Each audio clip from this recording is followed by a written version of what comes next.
जय श्री कृष्ण मित्रों। कार्तिक मास महात्म्यम कथा अध्याय 9। राजा पृथु ने कहा, मुनिश्रेष्ठ नारद जी, आपने कार्तिक माह के व्रत में जो तुलसी की जड़ में भगवान विष्णु का निवास बताकर उस मिट्टी की पूजा करना बतलाया है। अतः मैं श्री तुलसी जी के महात्म्य को सुनना चाहता हूँ। तुलसी जी कहाँ और किस प्रकार उत्पन्न हुई है, यह बताने की कृपा करें। नारद जी बोले, राजन, अब आप तुलसी जी की महत्ता और उनके जन्म का इतिहास ध्यानपूर्वक सुनिए। एक बार देवगुरु बृहस्पति और देवराज इंद्र भगवान शंकर का दर्शन करने कैलाश पर्वत की ओर चले। तब भगवान शंकर ने अपने भक्तों की परीक्षा के लिए जटाधारी दिगंबर का रूप धारण कर उन दोनों के मार्ग में अवरोध उत्पन्न किया।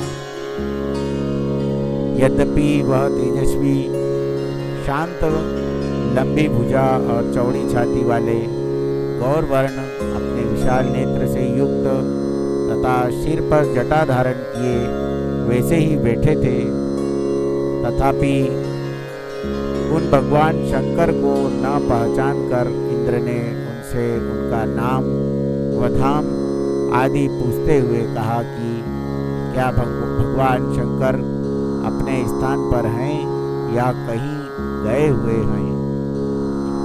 इस पर तपस्वी रूप भगवान शिव कुछ नहीं बोले। इंद्र को अपने त्रैलोकी नाथ होने का गर्व था। उसी अहंकार के प्रभाव से वह चुप इस प्रकार रह सकता था। उसने क्रोधित होते हुए उस तपस्वी को घूर कर कहा, अरे, मैंने तुझसे कुछ पूछा है और तू उसका उत्तर भी नहीं देता है।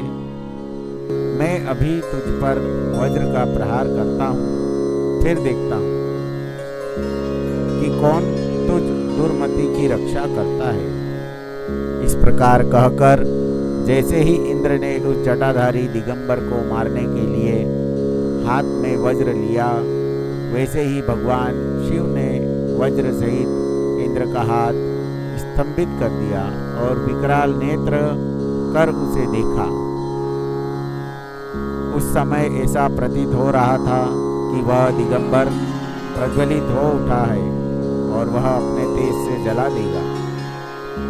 भुजाएं स्तंभित होने के कारण इंद्र दुखित होने के साथ साथ अत्यंत कुपित भी हो गया, परंतु उस जटाधारी दिगंबर को प्रज्वलित देखकर बृहस्पति जी ने उन्हें भगवान शंकर जानकर प्रणाम किया और दंडवत होकर उनकी स्तुति करने लगे। बृहस्पति भगवान शंकर से कहने लगे, हे दीनानाथ, हे महादेव, आप अपने क्रोध को शांत कीजिए, इंद्र के इस अपराध को क्षमा कीजिए। बृहस्पति के यह वचन सुनकर भगवान शंकर ने गंभीर वाणी में कहा, मैं अपने नेत्रों से निकले हुए क्रोध को किस प्रकार रोकूं। तब बृहस्पति ने कहा, भगवान, आप अपना भक्तवत्सल नाम सार्थक करते हुए अपने भक्तों पर दया कीजिए। आप अपने इस तेज को अन्यत्र स्थापित कीजिए और इंद्र का उद्धार कीजिए। तब भगवान शंकर गुरु बृहस्पति से बोले, मैं तुम्हारी स्तुति से अत्यंत प्रसन्न हूँ। तुमने इंद्र को जीवन दान दिलवाया है। मुझे विश्वास है कि मेरे नेत्र की अग्नि अब इंद्र को पीड़ित नहीं करेगी। बृहस्पति ने इस प्रकार कहकर भगवान शिव ने अपने मस्तक से निकले हुए अग्निमय तेज को अपने हाथों में ले लिया और फिर उसे क्षीर सागर में डाल दिया। तत्पश्चात भगवान शंकर अंतर्ध्यान हो गए। इस प्रकार जिसको जो जानने की कामना थी उसे जानकर इंद्र तथा बृहस्पति अपने स्थान को चले गए।